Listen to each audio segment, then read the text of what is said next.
Hello, bienvenue dans le podcast Authenticité, le podcast qui explore pour toi les vrais moyens concrets pour révéler sa nature profonde.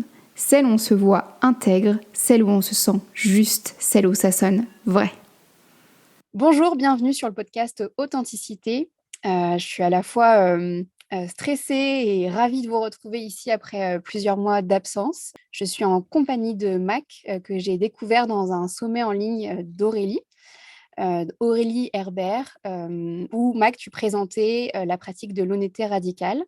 Mais avant d'aller dans le vif du sujet, Mac, je te laisse te présenter.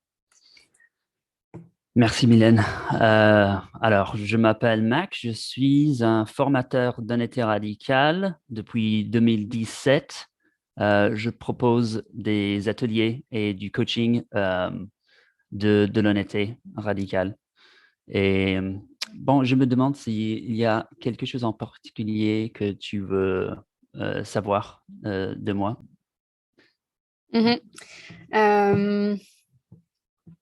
Comment tu as rencontré l'outil, la pratique, je ne sais pas comment, ou l'expérience de l'honnêteté radicale?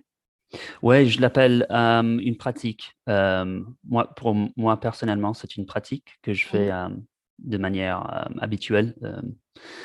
Et je l'ai découvert en 2013. C'était une fille qui me l'a proposé pour une première euh, first date, une première Un premier rendez-vous? rendez-vous. Ouais, voilà. Et j'étais vraiment excité par la proposition et je suis allé. Seulement à écouter le nom de l'honnêteté radicale, seulement le nom m'a stimulé l'imagination parce que j'avais passé beaucoup de temps à la pratique de la méditation seule, la méditation zen bouddhiste. Où je passais beaucoup de temps à écouter mes pensées, à écouter les sensations dans mon corps, à regarder ce qui était autour de moi sans jugement et tout cela. Et j'ai trouvé euh, une certaine sorte euh, de silence. J'ai prouvé une silence dans mon expérience d'être avec moi-même. Mais du moment que je suis entré dans la société où je me suis mis en contact avec quelqu'un d'autre, tout cela, je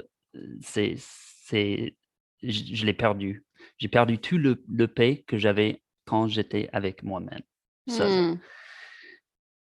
Et je me suis dit, t'es vraiment dans tes pensées, t'es vraiment dans ta tête quand tu es avec d'autres personnes. Tu n'es pas honnête. Tu n'es pas qui tu es vraiment avec les autres. Et quelque chose dans le nom de l'honnêteté radicale m'a dit que, peut-être que cela peut m'aider à être moi-même avec les autres, être radicalement honnête avec les autres. Et c'était terrifiant en fait d'aller dans un groupe et de parler de ce que je pensais vraiment, de ce qui j'étais vraiment avec les autres. Mais après un certain temps, je ressentais une certaine liberté que je n'ai jamais éprouvée face aux autres ou dans une situation sociale. Et voilà. Pour moi, c'était vraiment, l'honnêteté radicale, c'était vraiment la liberté d'être moi-même. Et ensuite, j'ai éprouvé un certain contact avec les autres qui je n'attendais pas. C'était vraiment surprenant et enrichissant. Et voilà, c'est pour cela que je suis devenu un formateur de la pratique parce que je veux partager cela avec les autres. Et pour moi, c'est vraiment je dis toujours que c'est mon job préféré de toute ma vie. J'ai fait beaucoup de jobs dans ma vie, mais celui-là, c'est mon préféré, de loin. Et alors, comment ça se passe concrètement d'être honnête radical? Est-ce que tu aurais peut-être un exemple de toi qui t'a marqué, où tu as été honnête, radical, et que tu aurais envie de nous Euh, partager, de nous raconter? Tu diras comme un exemple de ce que c'est d'être radicalement honnête Mhm. comparé à... OK. Euh, Ça pourrait être quelque chose de très simple. Je n'aime pas, je n'aime pas cette conversation. Je ne veux pas parler de cela. Ou je n'aime pas que tu m'as dit cela. Mm. Ou tu sais que je suis vraiment attiré à toi, mais je veux le cacher. Je fais semblant que j'aime cela quand ce n'est pas vrai ou que c'est tu veux dire, ça pourrait être tout simplement de faire semblant dans toutes sortes de situations et de Mm. révéler ta façon de faire semblant. Ah, ok. C'est c'est un exemple. Mhm. Un autre exemple serait de si tu es vraiment fâché contre quelqu'un et tu ne veux pas le partager, tu peux dire: «Ah, tu sais que je ressens, beaucoup de tension dans ma poitrine et je ressens, beaucoup de chaleur dans mon visage et ma mâchoire se crispe et il y a quelque chose que j'ai peur de te le dire. Mm. Que je suis fâché contre toi, mais je ne veux pas te le partager parce que j'ai peur aussi que tu me quittes ou que tu ne veux pas entendre cela, Mm. que tu n'acceptes pas que je partage ma colère avec toi». Ok, donc ça veut dire que tu pars essentiellement d'abord de tes sensations, de tes ressentis, et tu mets des mots sur tes ressentis et tes sensations, ou est-ce que c'est un ordre différent? Non, l'ordre, c'est pas important, l'ordre. Ok. C'est juste de le partager. La chose qui ne s'exprime pas, qui veut être exprimée, de te le laisser exprimer. Hmm. C'est tout simplement. C'est de débloquer toutes tes façons de garder pour toi-même ce qui est vrai pour toi. Ouais. C'est-à-dire qu'il y a toujours beaucoup de choses qui se passent dans entre nous ou dans nous qui qu'on veut cacher pour faire semblant d'être un gentil personne ou tu sais? Ah oui, oui, je vois bien. OK et voilà. C'est juste cela, c'est juste de partager ce qui est vrai et de pas être trop dans ta tête de ce que tu devais être, ce que tu devais expérimenter dans ou vivre dans un tel moment Hmm. et voilà. C'est de c'est d'être c'est de ré c'est de ca récapturer ou de revenir un peu vers ce, hem, notre manière de notre comportement d'enfant.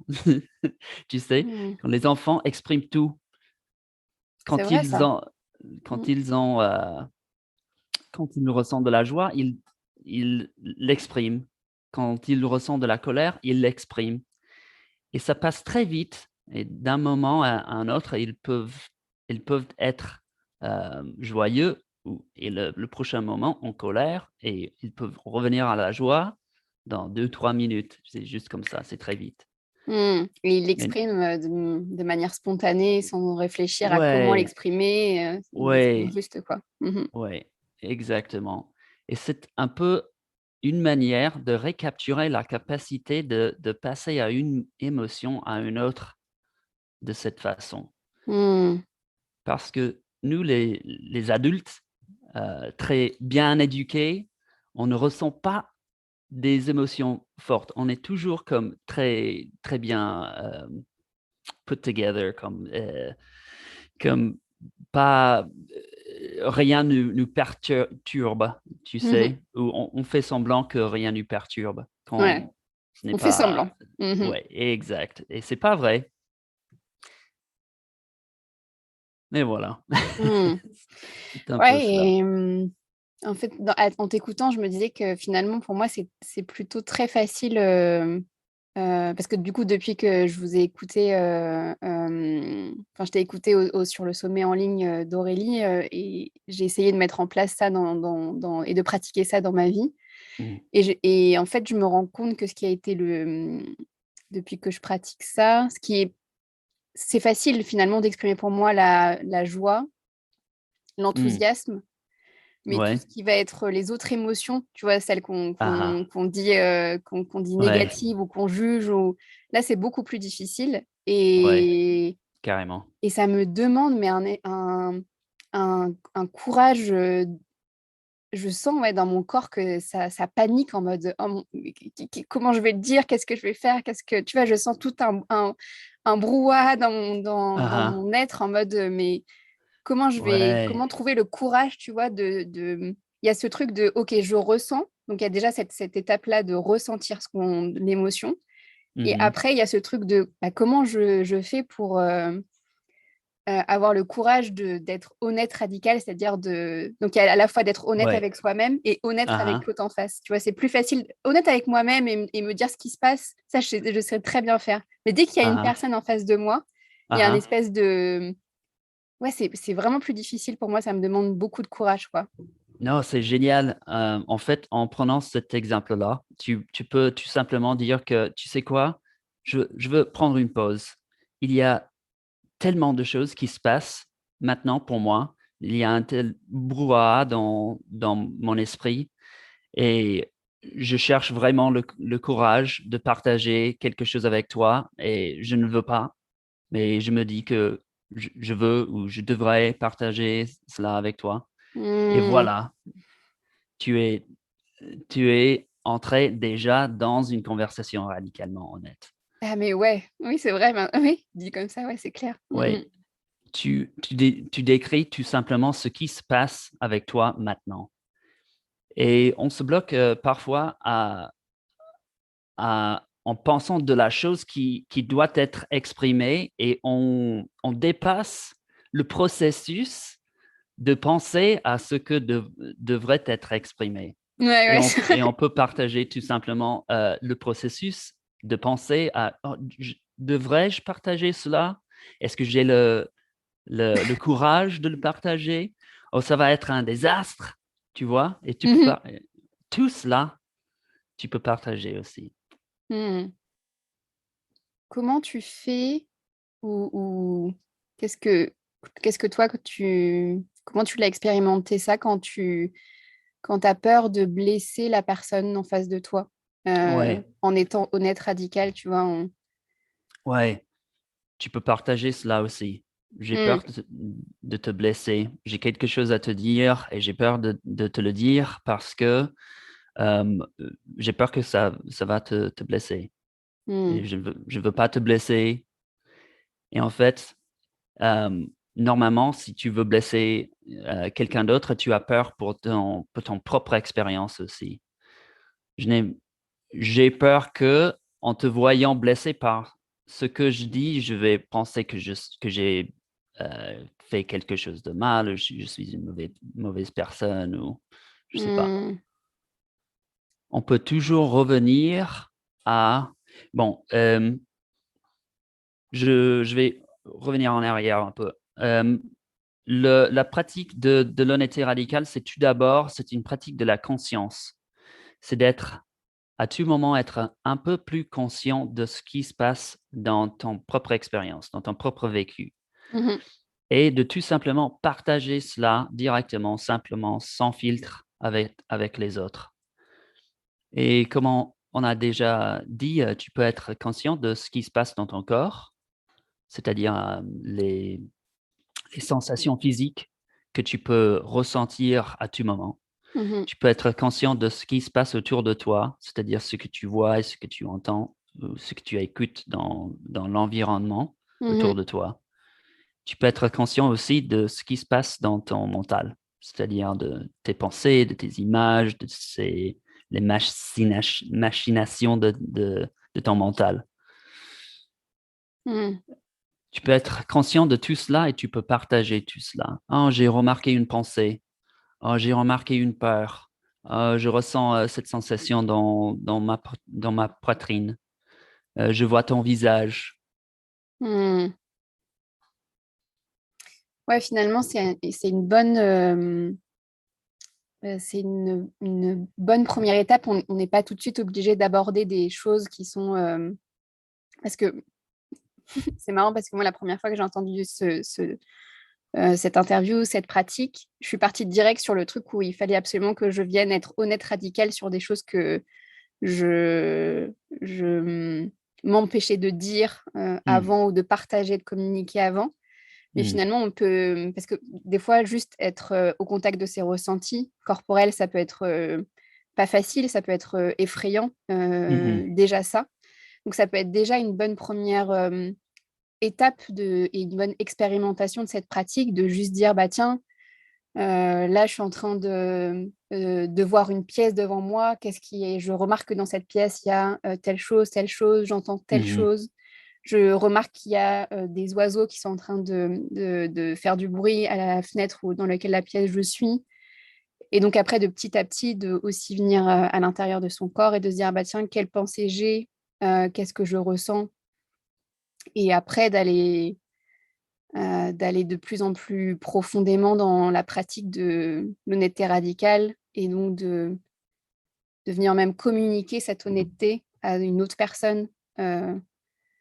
Et bah tiens, en étant avec toi dans cette pièce, je sens une atmosphère différente, une énergie Ouais, différente. Ouais. ouais, carrément.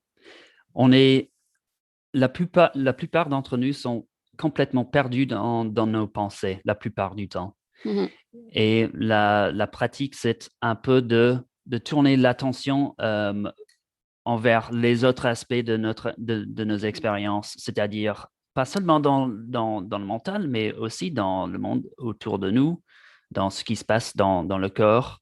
Et ça nous aide à être plus ancrés dans la réalité et pas complètement perdus dans le pensée. Mhm. Parce que en réalité, on s'identifie avec les pensées, mais nous ne sommes pas nos pensées, nous ne sommes pas nos jugements ou toutes les choses effrayantes qui se passent dans le mental. Ce n'est pas nous, ce sont juste les pensées. Mhm. Ouais, Ouais, mais, ouais. mais on fait le mauvais pas, entre guillemets, de s'identifier avec ce qui se passe ici et pas dans le mental et pas avec ce qui se passe dans le corps, par exemple, ou ce qui se passe autour de nous. Et c'est juste, euh, ces autres aspects sont valides aussi, pas juste ce qui se passe ici. En fait, je dirais moi que ce qui se passe dans ton corps est beaucoup plus valide que ce qui se passe dans le mental. Mais oui, mais alors ça, ça, on est complètement d'accord. Ouais. Ça, c'est clair. Et c'est marrant parce que du coup, je te disais tout à l'heure que j'étais stressée ou angoissée, enfin, ce brouhaha, quand je devais le partager, ça me pouvait me paraître insurmontable. Et, et une fois que c'est partagé, il y a une libération et un soulagement que je ressens dans le corps. Et donc, du coup, je m'attache encore moins à mes pensées. C'est-à-dire que déjà, dans le Mhm. processus du début, tu t'attaches moins à tes pensées et il y a ce truc où tu partages tes ressentis et tu mets des mots sur tes ressentis. Et Ouais. ensuite, il y a une fois que tu l'as partagé, communiqué, de soulagement, de libération, et aussi de reliance en vrai, Mhm. parce qu'il y a, il y a plus de compréhension, il y a plus de... Ouais, je ne saurais pas dire quel mot, mais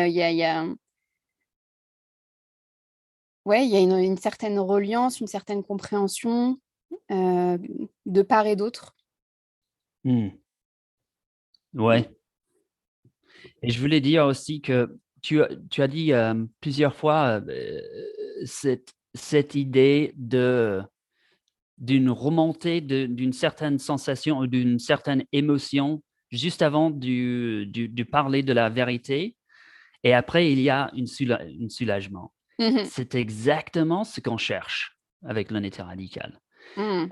On utilise normalement les adultes bien éduqués, on utilise les pensées pour éviter une expérience plus élevée des sensations. Tu vois ce que je veux dire? Ouais, ouais. Pour ne pas vivre une expérience émotionnelle un peu élevée, on se refoule ou on se Réprime cache dans les peut-être? pensées, Mmh. on se, euh, on utilise le cerveau pour éviter ce qui se passe dans le corps. Mmh. Et ce que je veux développer, c'est la capacité d'être avec toutes les émotions et toutes les sensations physiques que je veux éviter pour faire semblant que je suis un adulte bien éduqué, tu vois? Mmh. Et juste être capable de vivre et d'exprimer ce qui se passe vraiment avec moi d'un moment à l'autre. Mmh. Et pour faire cela, il faut ralentir le rythme un peu, faire une pause, prendre quelques respirations, remarquer ce qui se passe vraiment dans ton expérience du moment présent et partager cela simplement au lieu d'aller dans les explications des choses, tes raisons euh, pour cela, tes, ouais, tes jugements, tes explications. Voilà. Mmh. Mmh. Tout cela n'est pas très important au final.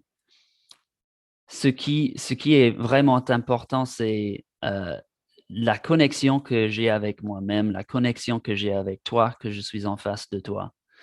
C'est plus important d'être un être qui est en contact avec un autre être au lieu d'être un mental qui partage les idées avec un autre mental. Mmh. Mmh. Ça peut être, ça peut faire plaisir d'être dans des pensées, mais la plupart du temps, ça nous fait pas vraiment plaisir. C'est une torture. Ouais, ouais, moi, ça me fait tourner en rond, ça me déconnecte, de moi, Mmh. des autres. Enfin, il y a un truc où je Exact, me sens pas vivante, exact. tu vois? Je me sens Hein, et et et comment toi, tu as vu comment elle évolue, toi, ta pratique, depuis le début où tu as commencé l'honnêteté radicale à aujourd'hui? Est-ce mmh. que tu vois des Ouais, est-ce que tu vois des changements, des avancées, ou pas? Ou des Ouais, manières de redécouvrir la pratique d'une manière ou d'une autre? ouais, carrément. La pratique a évolué beaucoup dans ma vie et dans ma compréhension de ce que c'est. Hem et je dirais que chaque 6 mois, je regarde en arrière qui j'étais il y a 6 mois et je me dis toujours: «Ah putain, je ne connaissais rien, j'étais vraiment, immature il y a 6 mois, que je viens ce mois-là, je viens de devenir un adulte, quoi, ou d'apprendre apprendre à vivre vraiment, ou des petites choses comme ça qui continuent à évoluer à travers, ma pratique. Mais je dirais que les 2 grosses choses que je vis, des plus gros changements que j'ai vus sont ma capacité d'être dans une situation sociale et être moi-même et être à l'aise dans dans une fête, dans une soirée ou même, hem, si je sors à prendre un verre avec un ami ou avec un familier. hem d'exprimer qui je suis vraiment, ce que je pense vraiment, au lieu de jouer le petit gentilhomme. Mmh. Alors, la liberté et le soulagement d'être moi-même dans les situations sociales ou dans les situations dont je suis en contact avec les autres personnes. Et le deuxième changement, c'est la, la vraie connexion que je ressens avec les autres, avec n'importe qui, que je peux que je peux créer d'un média. Mmh mh. Quand je suis vrai avec une personne, je les invite à être vrai avec moi aussi Et ça ouvre la porte à une vraie connexion qui n'est pas possible si tu es toujours dans les faux semblants. Hmm. Ouais, des communications vraies, authentiques, Ouais. profondes, Mhm. qui sont parfois plus intenses, mais qui pour le coup, du coup, sont vraies, quoi. Il n'y a pas un truc de faux Oui, semblant, ou, ouais, tu vois. Mm. ouais, exactement. Et je dirais aussi que j'ai découvert que l'intimité, c'est pas juste d'être gentil avec les uns. Tu vois, la vraie intimité, c'est de partager tout, c'est-à-dire la tristesse, la colère, la joie, d'exprimer tout à fond et pas juste d'être raisonnable, et d'être gentil. Mm. Et alors, du coup, dans tes relations, est-ce que tu vois des différences euh, ouais, est-ce que tu as changé de relation? Ou est-ce que tu as gardé les mêmes relations et tu as été honnête avec ces mêmes personnes-là? Enfin, Hmm. comment ça s'est transformé, tout ça? Ouais, les deux un peu. Mm. J'ai conservé beaucoup de relations, des amis et certains membres de ma famille, et j'ai perdu d'autres relations aussi qui n'étaient pas si importants pour moi, ou avec les personnes qui ne voulaient pas être vraies, Mhm. qui ne voulaient pas être honnêtes, ou qui n'aimaient pas qui j'étais quand j'ai commencé à exprimer qui j'étais vraiment. Ils n'aimaient pas cela. Mm. Et tant pis, en fait, je préfère maintenant être moi-même et attirer les personnes qui aiment qui je suis vraiment, au lieu euh, de tenter de faire plaisir à tout le monde, ce qui est vraiment stressant et Mm. angoissant, de toujours être dans la tentative de faire plaisir à tout le monde. Mm. Ugh, c'est vraiment pesant. Vraiment, ça avait l'air ça avait l'air vraiment quelque chose pour soi. Ouais, exactement. Et je crois qu'en fait, c'était exactement pour ça que j'ai passé tellement de temps seul à méditer et à tenter de trouver la paix toute seule, parce que je n'étais pas capable d'avoir cette même paix avec les autres. Oh, waouh, ouais. Mm. Ça me parle beaucoup parce que j'ai eu aussi un temps. En ce moment, j'habite dans un éco-village et Mm. avant, j'habitais dans un appartement.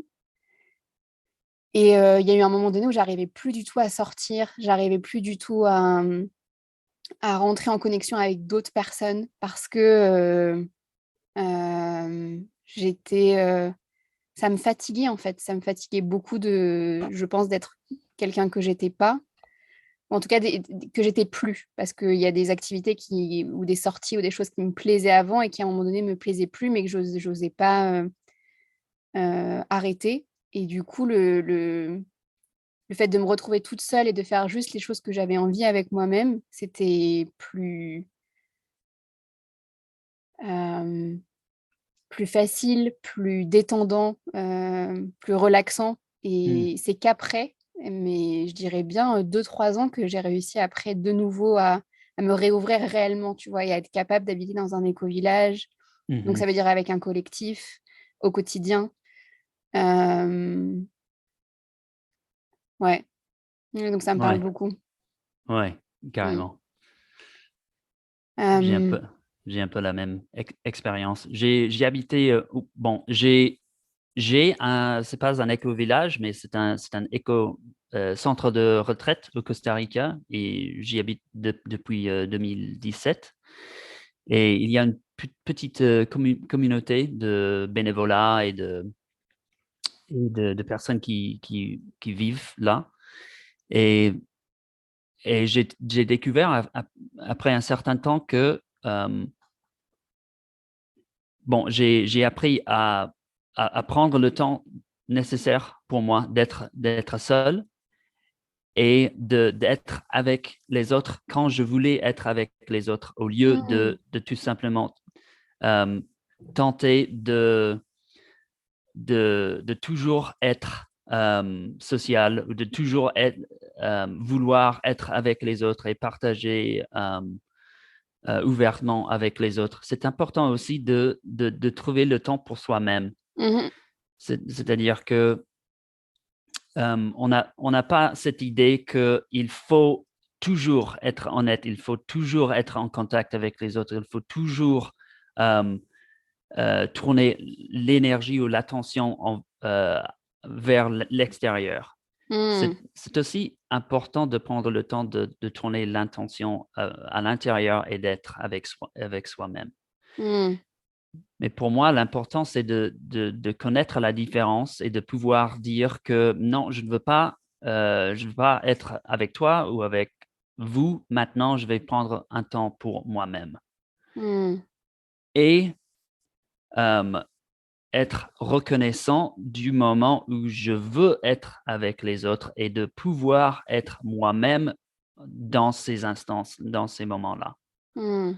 OK, je vais être en contact avec les autres, je vais être moi dans une situation sociale où je vais être seul avec moi-même et de pouvoir reconnaître cette distinction et de prendre cette décision pour que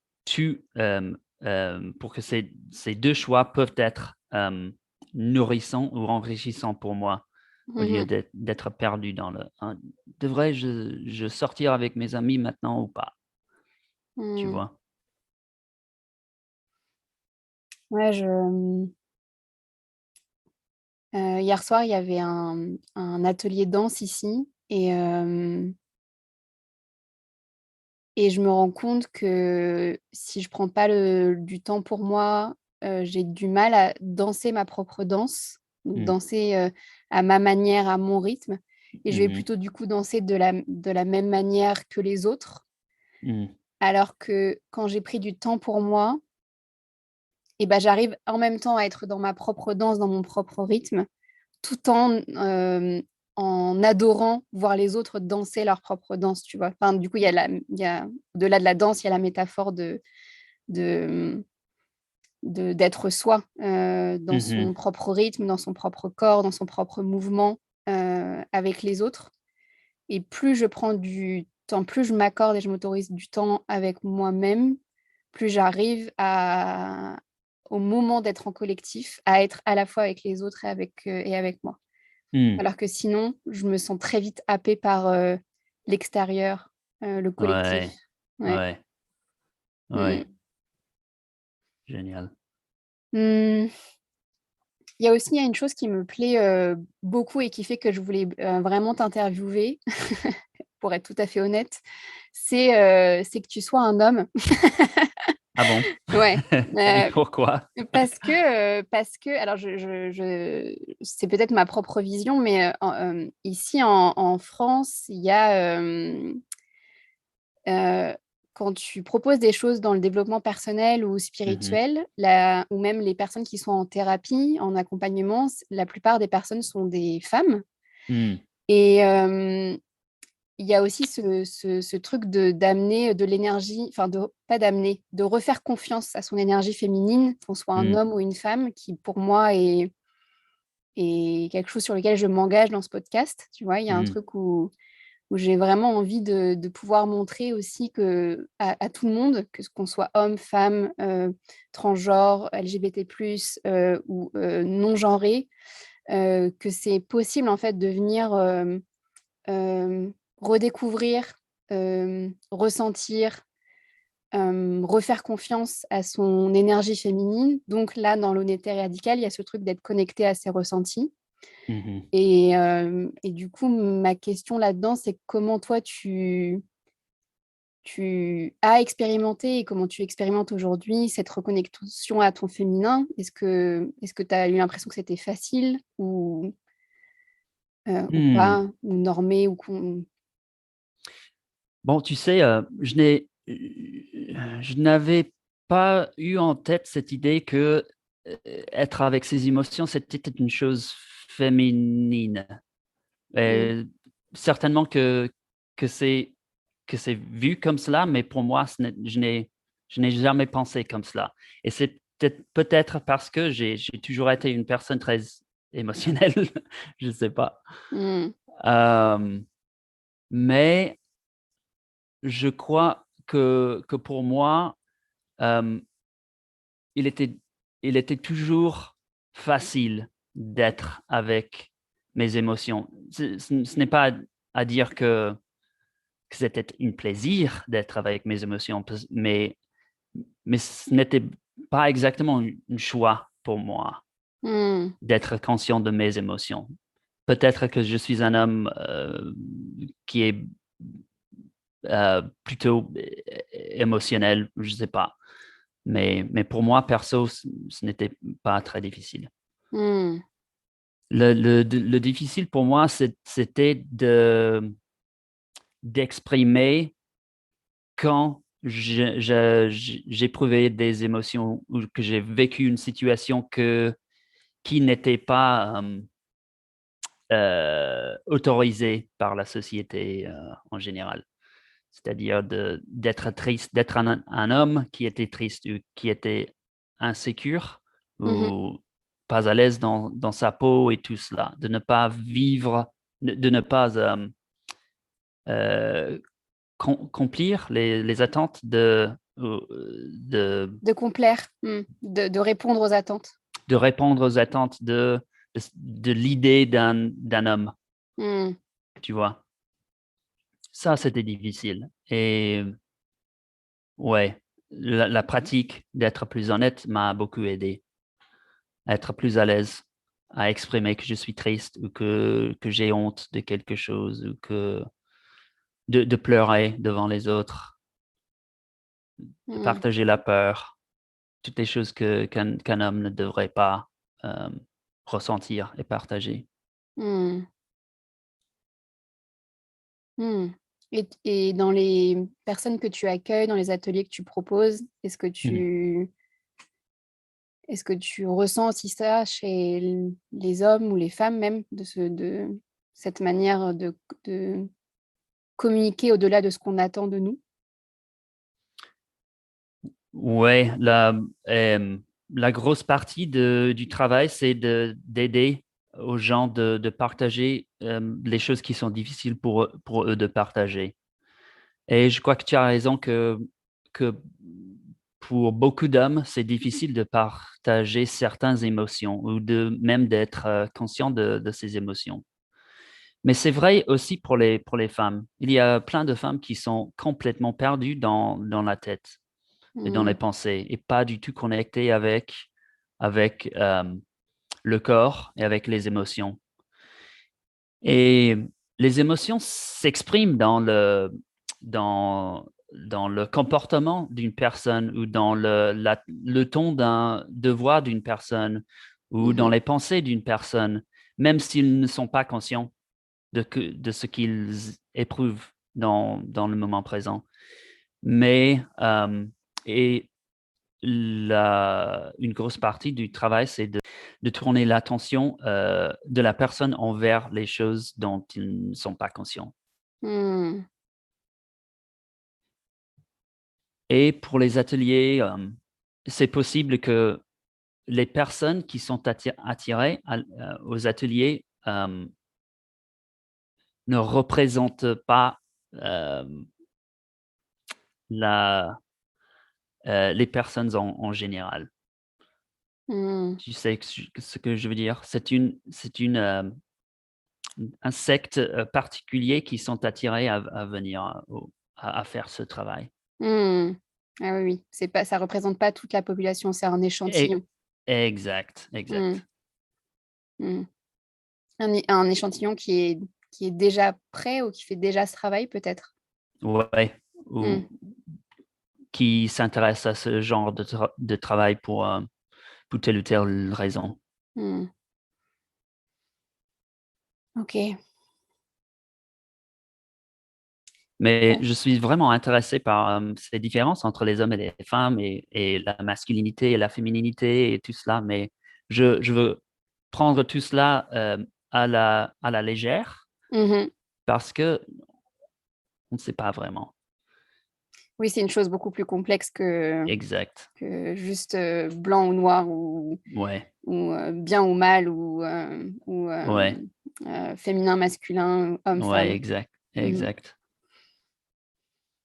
Hmm. Si quelqu'un aurait envie de découvrir la pratique, d'expérimenter la pratique, je sais que tu proposes des ateliers. Est-ce que tu veux en dire un peu plus?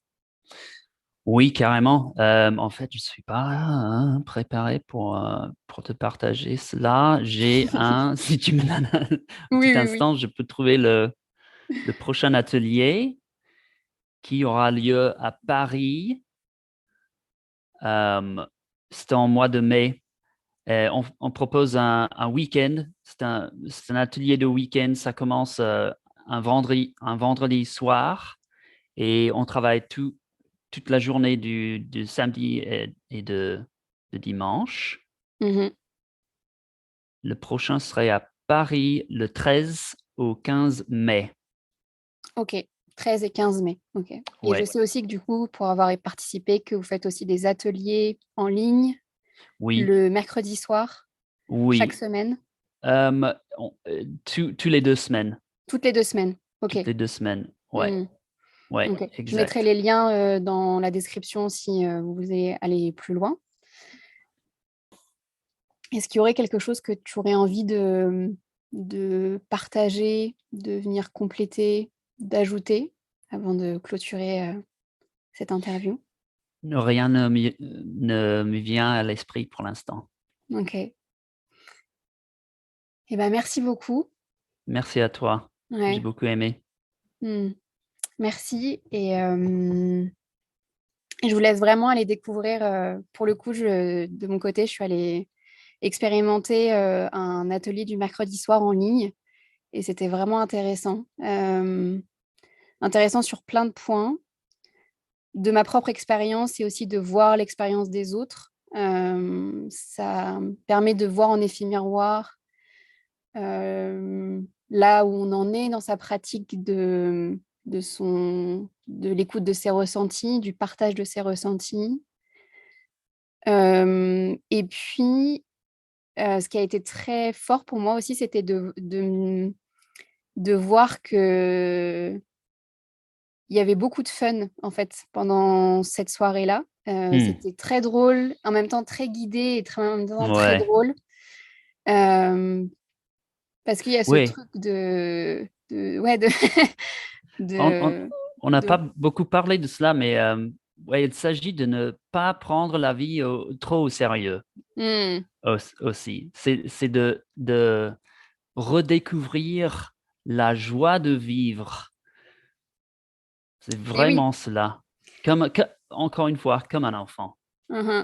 Mais oui, mais parce que le vivant, il est dans notre corps, quoi, il est pas dans notre tête. Oui, Il est donc ouais, du coup, la joie de exact. vivre, c'est clairement la phrase, qui est parfaite pour décrire ça, je trouve, la joie de vivre. C'est ça vraiment, parce qu'il y a ce truc où on va du coup se reconnecter à notre vivant et communiquer sur notre vivant à Ah, ah, travers l'honnêteté radicale et donc forcément, ça amène de la joie de vivre et des sourires et de la rigolade pendant un atelier, quoi. Donc, ah, ah.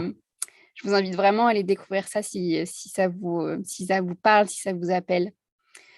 Encore merci et Merci à hem toi, Mylène. et encore, bonne soirée, bonne journée, bon après-midi en fonction de quand vous écouterez ce podcast. Merci encore et bye. Ciao. Je suis vraiment contente que cet épisode t'ait plu. Tu cherches comment soutenir ce podcast? Plusieurs moyens s'offrent à toi. Tout est expliqué dans le descriptif de chaque épisode. Le plus simple et le plus rapide, t'abonner et laisser une évaluation. Évidemment, authentique.